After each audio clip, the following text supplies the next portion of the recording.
दोस्तों, क्या आपने कभी मुंबई में घुमक्कड़ी की है, जिसको कहते हैं ना पैदल भटकते हुए तफरी करना। तो मैंने इस बार मुंबई सिटी में जमकर पैदल यात्रा की। गेटवे ऑफ इंडिया, कुलाबा, मंत्रालय, विधानसभा, मरीन ड्राइव और फोर्ट एरिया को पांव से नाप डाला। आप भी कभी ऐसा करके देखिए ना, बहुत मजा आएगा। थकान लगी तो टपरी पर सुस्ताते हुए चाय पी ली, भूख लगी तो कहीं लोकल स्नैक्स खा लिया। चलिए आपको भी अपनी इस दिलचस्प यात्रा में शामिल करता हूँ। ये मेरे मुंबई ब्लॉग का 7वां एपिसोड है।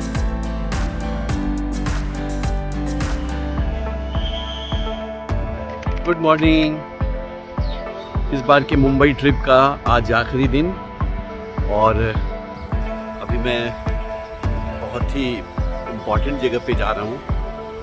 तो इस यात्रा में मेरे साथ जुड़िए। आज का मौसम बहुत अच्छा है, बारिश नहीं हो रही है, ठंडी हवा चल रही है और मैं निकल रहा हूँ आज कुलाबा के साइड। इसलिए मैंने कहा कि आज की यात्रा में ज़रूर जुड़िए और अपने तरीके से मैं कुलाबा को एक्सप्लोर करूँगा और क्या क्या माइलस्टोन आएगा और क्या क्या कौन कौन सी फेमस जगह आएगी, इसके लिए आपको पूरा वीडियो देखना पड़ेगा। चलिए मिलते हैं।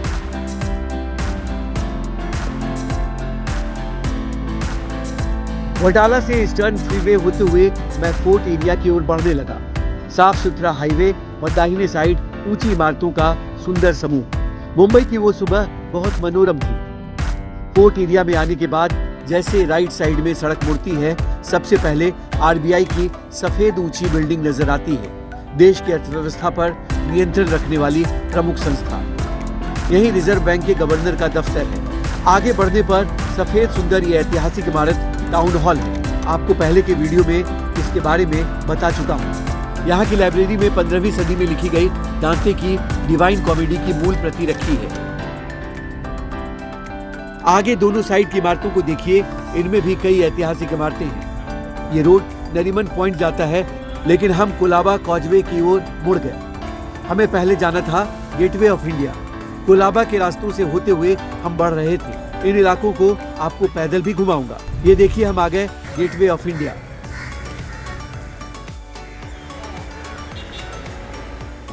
मैं मुंबई में एक हिस्टोरिकल प्लेस पर पहुंच गया। आप बैकग्राउंड देख के समझ गए होंगे, ये गेटवे ऑफ इंडिया है। गेटवे ऑफ इंडिया को 2-4 लाइन में अगर डिफाइन करें तो सबसे मेन है कि इसको सबसे पहले गुलामी का प्रतीक माना जाता था। गुलामी का प्रतीक इसलिए क्योंकि 1911 में ब्रिटेन के सम्राट जॉर्ज पंचम सबसे पहली बार इसी जगह पे आए थे और उस समय ये टेम्पररी स्ट्रक्चर था। बाद में ये बना उनके आने की याद में और 1924 में ये बन के तैयार हुआ, ये स्मारक के तौर पे। और इसको आज़ादी का प्रतीक भी इसलिए बोलते हैं कि जब ब्रिटेन की जब हार हुई भारत में और फिर वो उन्होंने जब लौटने का प्लान किया, तो ब्रिटिश जो आखिरी टुकड़ी थी सैनिक की, वो यहीं से रवाना हुई थी। मतलब इसी जगह ने उनको विदाई भी दी थी। तो दोनों, गुलामी का प्रतीक भी और आज़ादी का प्रतीक भी। तो लेकिन स्मारक होता है, उसका इतिहास होता है। तो मैं आपको इसकी पूरी कहानी डिटेल में बता रहा हूँ और ये भी बहुत इम्पोर्टेंट प्लेस है। आप समझ गए, ताजमहल होटल मुंबई का। तो इन सब के बारे में मैं बता रहा हूँ, आप मेरे साथ बने रहिए। अच्छा से घुमाता हूँ। ये समुद्र के किनारे ये इलाका है, समुद्र तट पे। उस ज़माने में जो ब्रिटिश राजा थे जहाज़ से आए होंगे, पानी के जहाज़ से आए होंगे, तो फ्लाइट उड़ती नहीं थी। तो मैं पूरा आपको बताता हूँ। गेटवे ऑफ इंडिया मुंबई के दक्षिणी समुद्र तट पर स्थित है। जब ब्रिटिश सम्राट जॉर्ज पंचम अपनी महारानी के साथ पहली बार भारत पहुंचे, तो सबसे पहले यहीं आए थे। उस समय ये जगह अपोलो बंदर कहलाता था। भारतीय इस्लामी वास्तुकला में बने इस स्ट्रक्चर की मार्च 1913 में आधारशिला रखी गई। 1915 के पहले ये कार्डबोर्ड का बना था। 1924 में बनकर पूरा हो गया। ये स्ट्रक्चर 26 मीटर ऊंचा है। पीले बेसाल्ट और कंक्रीट से बनी ये संरचना अब आर्कियोलॉजिकल सर्वे ऑफ इंडिया द्वारा संरक्षित है। 28 फरवरी 1948 को अंतिम ब्रिटिश सेना 21 तोपों की सलामी के साथ इससे गुजरी। इसके सामने मराठा योद्धा नायक छत्रपति शिवाजी महाराज की मूर्ति है, जिसका 26 जनवरी 1961 को उद्घाटन हुआ था। पहले इस जगह पर जॉर्ज पंचम की मूर्ति थी। इसके एक साइड में स्वामी विवेकानंद की भी मूर्ति है। गेटवे ऑफ इंडिया के पास समुद्र की लहरें बहुत सुंदर दिखती हैं। जब वो समुद्र के किनारे की मजबूत दीवारों से टकराती हैं तो नज़ारा देखने लायक होता है। सैलानियों की ये पसंदीदा जगहों में से एक है।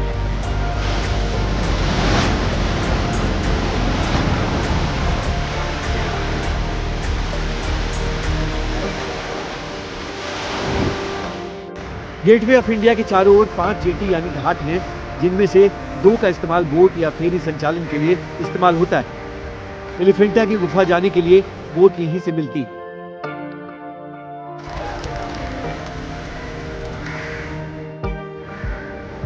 गेटवे ऑफ इंडिया के सामने ऐतिहासिक ताजमहल पैलेस होटल है, जिसे द ताज कहते हैं। इससे सटा इसी ग्रुप का टावर होटल भी है, जिसे 1972 में बनाया गया था। ये होटल 2008 में हुए आतंकी हमले का एक प्रमुख टारगेट था। वो घटना भयानक थी। आतंकी 3 दिन तक यहाँ घुसे रहे थे। गेटवे ऑफ इंडिया के पास उससे भी पुरानी एक इमारत है, ऐतिहासिक इमारत है, जो मैंने आपको दिखाया, ताजमहल होटल। ये 1903 का होटल है। मतलब आप सोचिए कितना पुराना है। इसको टाटा परिवार ने बनवाया था उस ज़माने में। ये भी एक आइकनिक इमारत है और अपनी भव्यता के लिए जाना जाता है, और सबसे मेन इसका इतिहास है। और ऐसे लोग 2008 की आतंकी घटना के लिए इसको जानते हैं, लेकिन जो मुंबई को जानते हैं, मुंबई को अगर अच्छे से जानना है तो समझना है पुराने इसके प्राचीन इतिहास को, तो इसको माइनस नहीं किया जा सकता है। तो समुद्र के किनारे यहाँ सामने कितनी तेज़ लहरें आती हैं, मैंने आपको अभी दिखाया भी है और भी दिखा रहा हूँ। तो उसी के ठीक सामने है ये गेटवे ऑफ इंडिया के बगल में ये होटल। तो और भी कुछ इसकी स्टोरी मैं आपको बताता हूँ, वीडियो आप देखते रहिए। होटल में 600 से ज़्यादा कमरे हैं और कई स्वीट हैं। 1600 से ज़्यादा कर्मचारी यहाँ काम करते हैं। इस होटल के निर्माण की वो कहानी काफ़ी मशहूर है कि जमशेदजी टाटा को अंग्रेज़ों के समय वाटसन होटल में एंट्री नहीं मिली थी, तो उन्होंने इस होटल को खोलने का फैसला किया। जबकि कुछ लोग कहते हैं कि एक इंग्लिश न्यूज़पेपर के संपादक की सलाह पर इसका निर्माण करवाया गया था। आइए, ये मैंने दिखाया आपको ताजमहल होटल। अब इसके ना पिछले वाले एरिया में मैं जाता हूँ एक्सप्लोर करने। तो इसके पीछे देखते हैं। हालांकि मैं आया उधर ही से था टैक्सी से, लेकिन मैं उतरना चाहता था, तो आपको भी घुमाता हूँ उधर। होटल के पिछले इलाके को मैंने पैदल चलकर देखा। कोलाबा का वो इलाका इतना सुंदर है कि घूमने में आनंद आ जाता है। मैं जब घूम रहा था तब उस इलाके में सड़कों पर गिने चुने लोग ही थे।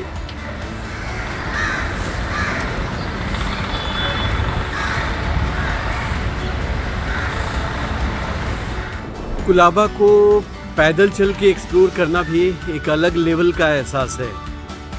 तो फिलहाल मैं उसी में लगा हुआ हूँ, और अभी कई गलियों में, कई सड़कों पर थोड़ा सा पैदल इसको एक्सप्लोर करूँगा। तो मज़ा आ रहा है कि नहीं आपको? मुझे तो बहुत मज़ा आ रहा है। काफ़ी देर घूमने के बाद जब कुछ भूख सी लगी तो ताज होटल के पीछे ही सड़क किनारे एक शॉप पर रुक गया। वहाँ वड़ा पाव समेत कई आइटम मिल रहे थे, लेकिन मैंने पोहा और सूजी के हलवे का चुनाव किया।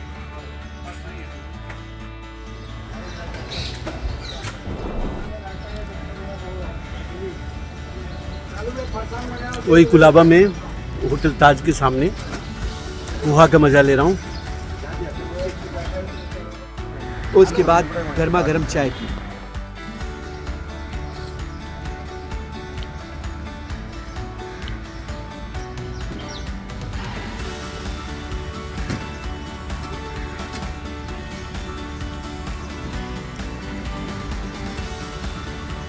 घूमते घूमते थक गया था। एक कड़क चाय भी बनती है।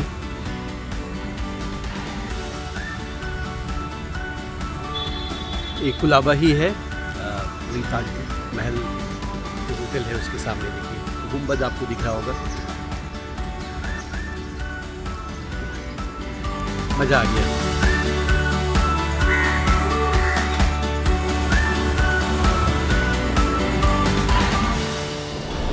गेटवे ऑफ इंडिया और ताजमहल होटल और उस आसपास का इलाका घूमते हुए मैं अब आ गया हूँ मंत्रालय। मंत्रालय की ये बिल्डिंग है और यहीं से पूरा महाराष्ट्र का शासन चलता है।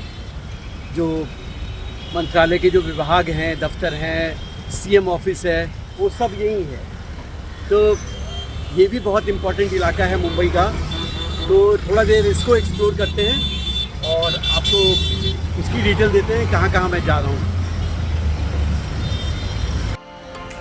महाराष्ट्र सरकार के इस प्रशासनिक मुख्यालय को 1955 में बनाया गया था। पहले ये सचिवालय कहलाता था, लेकिन यहाँ मंत्रियों का भी दफ्तर है, इसलिए 80 के दशक में इसका नाम बदल दिया गया। ये 7 मंजिला इमारत है। विभाग बढ़ने के बाद इसके सामने 19 मंजिला भवन भी बनाया गया है।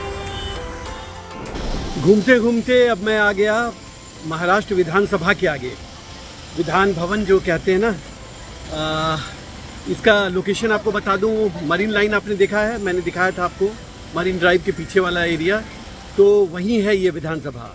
कई इम्पोर्टेंट कार्यालय, कई इम्पोर्टेंट बैंक, ऑफिस और बहुत सारी चीज़ें हैं। मैं आपको उसको दिखाता हूँ। तो ये जो गोल सी बिल्डिंग दिख रही है पीछे, ऊपर वो शेर वाली अपनी चिन्ह, राष्ट्रीय चिन्ह जो है, तो वही है विधानसभा। मंत्रालय से पैदल घूमते हुए मैं नरीमन पॉइंट के पिछले इलाके में वहां पहुंच गया जहां महाराष्ट्र विधानसभा की इमारत है। इसे विधान भवन के नाम से जाना जाता है। ये बिल्डिंग 1981 में बनकर तैयार हुई थी।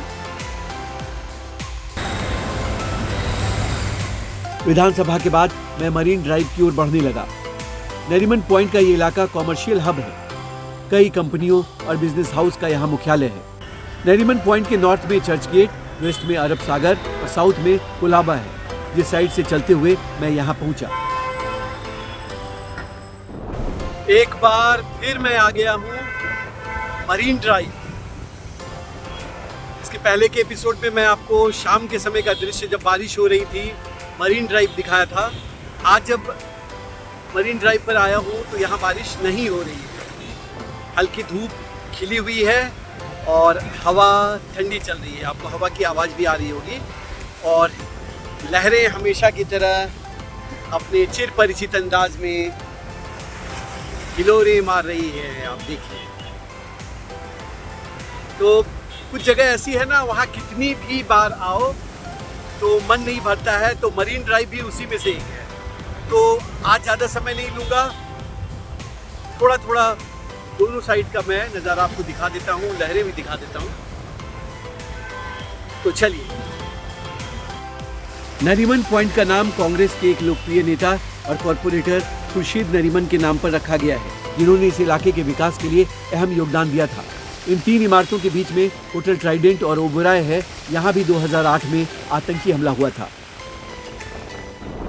देखिए, ये मरीन ड्राइव के बगल वाला इलाका, और इस रास्ते से ऐसे अंदर घुस जाएंगे तो ये विधानसभा की तरफ ये रास्ता चला जाता है। और उस कट में, अगला कट में आप घुसेंगे तो सीधा वो मंत्रालय चला जाता है, जहाँ मैं पैदल अभी एक्सप्लोर करते हुए यहाँ तक आया। तो जितनी भी चीज़ें मैं देख रहा हूँ, मैं सोच रहा हूँ कि आपको भी अच्छे से बता दूँ। तो फिर मैं वापस अभी इधर ही जा रहा हूँ। 1-2 और बहुत हिस्टोरिकल प्लेस पे जाऊँगा, फिर वापस घर लौट जाऊँगा। मरीन ड्राइव से वापस मैं फिर विधान भवन के गेट के सामने पहुंच गया, जहां खाने पीने की कई दुकानें हैं। एक टी स्टॉल पर मैं सुस्ताते हुए चाय पीने लगा। विधानसभा गेट पे चाय का मजा लेते हुए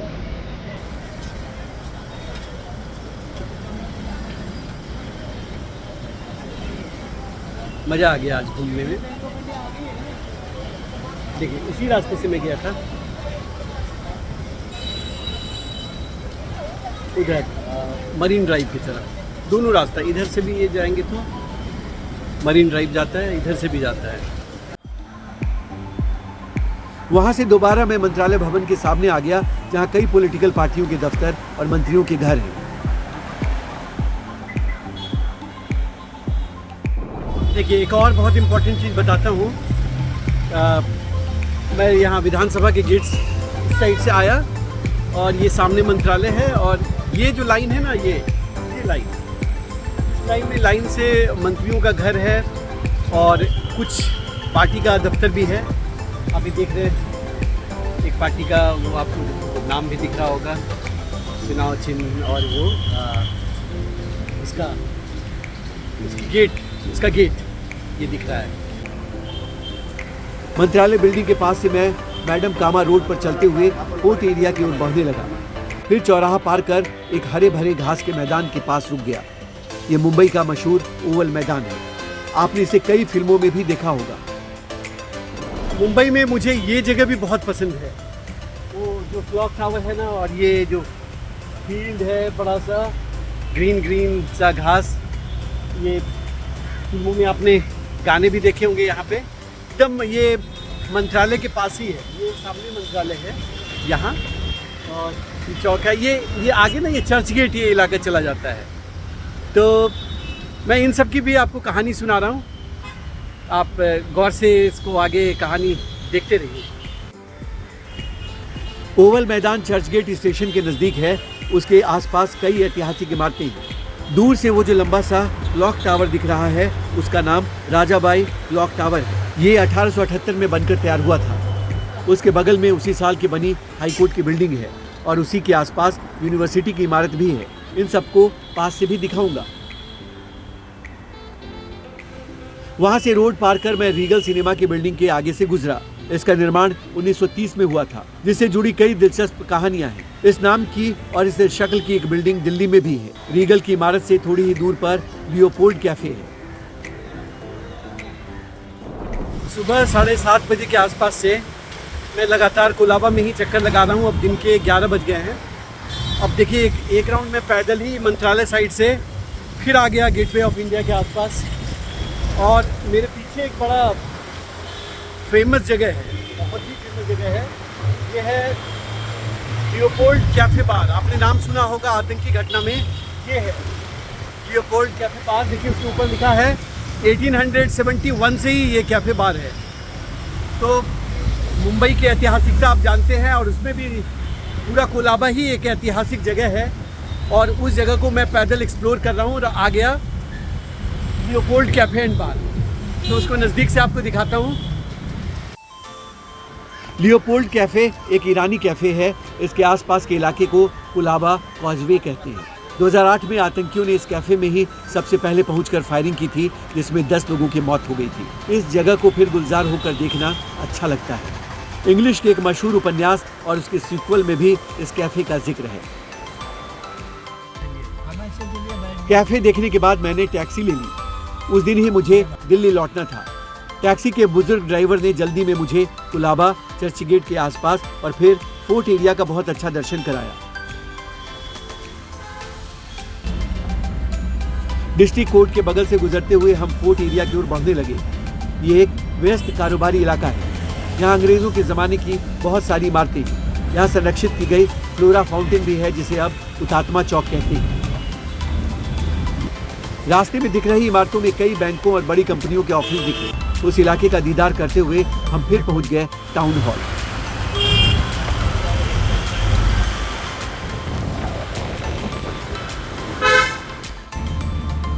मैं जब ईस्टर्न फ्रीवे पर आया तो उस बुजुर्ग ड्राइवर साहब से बातें करने लगा, जिन्होंने बहुत अच्छी यात्रा कराई। ये कोलाबा से ईस्टर्न फ्रीवे पे आ गया, और मेरे साथ जो टैक्सी में मुझे ले जा रहे हैं दादा बहुत अनुभवी 70 साल के हैं। इन्होंने बहुत अच्छी अच्छी कहानी मुंबई की सुनाई। दादा आपका मुंबई में कितना टाइम हो गया? मेरे को बचपन से इधर है मैं। अरे बाप रे, बहुत समय से। हाँ, छोटे से बड़ा मुंबई में हुआ जी। हमारा गांव है ना औरंगाबाद है, जालना औरंगाबाद। हाँ हाँ हाँ। हमारी वाइफ है ना जालना की है। अच्छा अच्छा। मान लो मुंबई में पैदा हुआ मैं, ऐसा जाता आता। तो आपने बहुत बदलाव देखा होगा मुंबई में। बहुत बदलाव। पहले कहाँ इतनी गाड़ियाँ थी, गाड़ी नहीं कुछ नहीं, बहुत आदमी भगाता था गाड़ी, बहुत कम गाड़ी थी। अभी ये मानो 15-20 साल में बहुत गाड़ी बढ़ गई, बहुत गाड़ी। और मुंबई में सबसे बड़ा बदलाव आपने क्या देखा? क्या देखा है अभी ये बदलाव? आपने सब बिल्डिंगें बनी, पहले सब झोपड़पट्टी थी, अभी सब बिल्डिंग टावर बन गए। सब झोपड़ी पट्टी थी। अभी बहुत बहुत बदलाव आया। ये बहुत बदल गया, भीड़ बहुत हो गई। चौपाटी पे 5 माले के ऊपर घर नहीं है। अब जिधर उधर टावर बन गए, 100 माले के, 50 माले के, बहुत बढ़ गए। ये बात। नहीं, सही कह रहे दादा। अभी ये जो आपका एरिया है, ये आईमैक्स, जी उधर तो जंगल था, कच्चा रास्ता था, उधर जाने को आदमी डरता था। आज गाड़ियाँ, हजारों गाड़ियाँ आती जाती। वो जहाँ मैं वडाला भी जा रहा जा हूँ रहे हो। उसके बारे में बता रहे हैं। हाँ, पहले एकदम कच्चा रोड था और वहाँ पे पहला गैस पंप उधर ही था। गैस पंप हुआ ना, जी जी, गाड़ी का गैस पंप। हाँ हाँ, जो पेट्रोल भराते हैं, जी CNG, हाँ हाँ। उधर से स्टार्ट हुआ। वो मेन था, वहाँ से सबकी सप्लाई होती थी। अभी जगह जगह अभी गैस पंप हो गए। तो आप ये रहते कहाँ पे हैं मुंबई में? कुर्ला में, अच्छा, कुर्ला। कुर्ला नेहरू नगर। और ज़्यादातर कोलाबा इलाके में रहते हैं, दिल्ली या कहीं भी? कहीं का भी भाड़ा कहीं मिले। भी। अच्छा जी, नहीं, बहुत बढ़िया। ये बात है। हाँ, कल मैं गया था कुर्ला। अच्छा।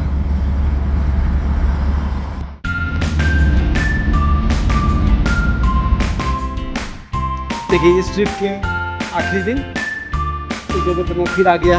देखिए, मोनो रेल जा रही है आखिरी वाली, इनको मैं देख ले रहा हूँ। फिर अगली ट्रिप में यहीं से शुरू किया था, आपको याद होगा।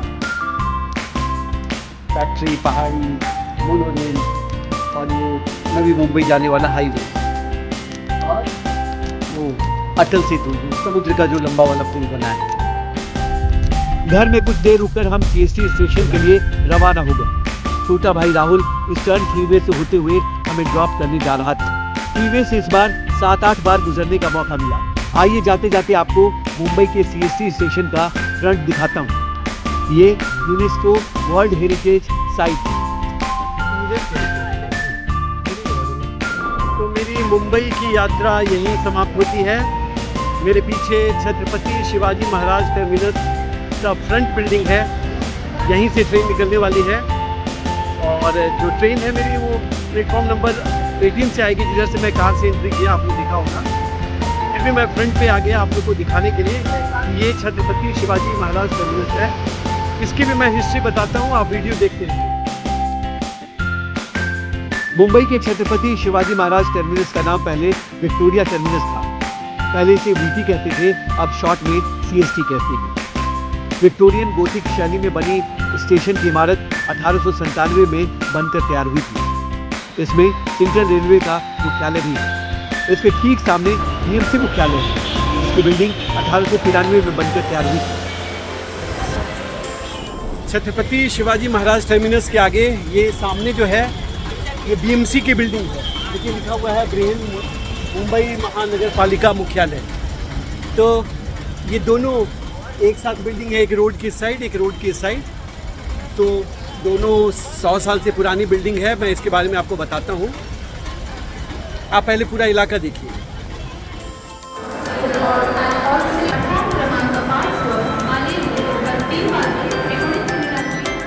CST की इमारत को अंदर से भी देख लीजिए। स्टेशन घूमने के बाद मैं ट्रेन पर सवार हो गया। इसी रूट से इस बार मैं मुंबई आया था। डिटेल के लिए आप पहला एपिसोड देख सकते हैं। ये मुंबई से ठाणे के बीच का इलाका है। इसी रूट पे सबसे पहली बार देश में ट्रेन चली थी 1853, अगर मेरा ईयर सही है तो। और फिर बाद में वो बढ़ के वो ट्रेन कल्याण तक गई थी। तो मैं उसी रूट में हूँ, तो आपको थोड़ा सा ये रूट भी दिखा देता हूँ। राजधानी एक्सप्रेस ट्रेन तेज रफ्तार से भागने लगी। मुझे किसी भी यात्रा के समाप्त होने पर बहुत दुख होता है और रास्ते में वहाँ की बहुत याद आती है। और मुंबई से मुझे विशेष लगाव है, इसलिए इस जगह को छोड़कर जाने का मन नहीं करता। ये पहुँच गए कल्याण जिसका मैं जिक्र कर रहा था। कल्याण के बाद वही हरियाली, वही जन्नत का नज़ारा दिखा जो मैंने पहले वीडियो में इस रूट को दिखाया था।